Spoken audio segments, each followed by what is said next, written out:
Rhodes smoked cigarettes for 50 years, got lung cancer, and died. We all know what happened here.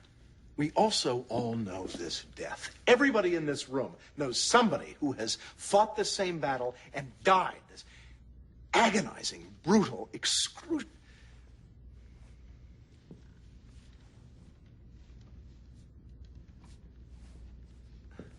But emotion has no play here. Michael Rhodes was 11 years old when he started smoking. It was 1948. At that time, there was no known risk. And even if there were, at 11, he certainly lacked the capacity to assume it. And after that, he was addicted. They manufacture them to be addictive.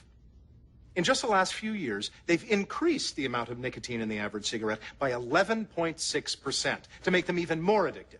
Recently, we learned that tobacco companies have been adding an ammonia-based compound to cigarettes for years to increase absorption of nicotine. It's basically the same principle used in crack cocaine. And let's look at the obscene strategy they've employed here. Smoking may cause cancer, but it didn't cause this particular cancer.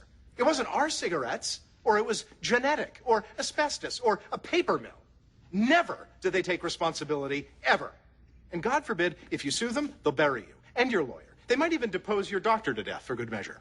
All their insidious methods and cunning corporate tactics aren't just history. It's what they continue to do now, today. Because the tobacco industry is like a nest of cockroaches. They will always find a way to survive. Objection. They still go after kids with one strategy after another. They put up brightly colored ads at kids' eye level in convenience stores. They hire gorgeous 20-somethings to frequent popular venues and seduce young adults into attending lavish corporate-sponsored parties. Cockroaches will always find a way. They can't advertise on TV, but they've hired PR agencies to hook them up with the film industry, and it's worked. Researchers estimate that smoking in movies delivers nearly 400,000 new adolescent smokers every year.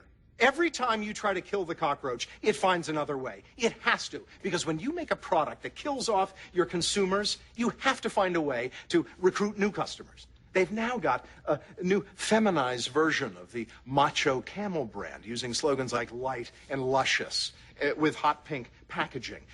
Virginia Slims advertised their thin cigarette. Allure magazine did a whole spread on the cigarette diet. They use social and psychological profiling, targeting potential smokers by gender, ethnicity, sexual preference, socioeconomic groups. Cockroaches don't discriminate.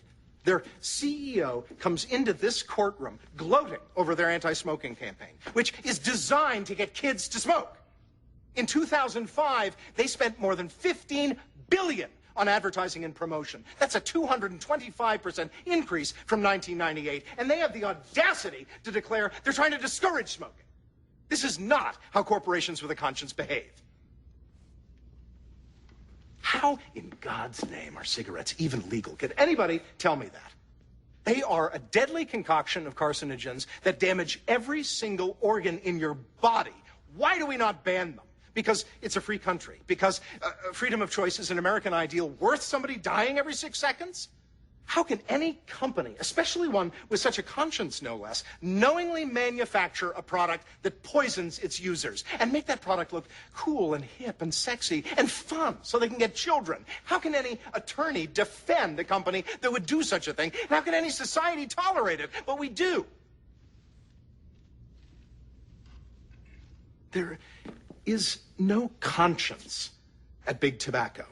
There is no conscience in Washington, which has been bought and paid for by this industry. Conscience has to come from you, the jury. If real regulation is to happen, it has to come from you. People are smoking day after day after day and dying and dying and dying, and the tobacco companies keep getting richer and richer. Last year alone, they made $12 billion in profits. How can that be? How can that be?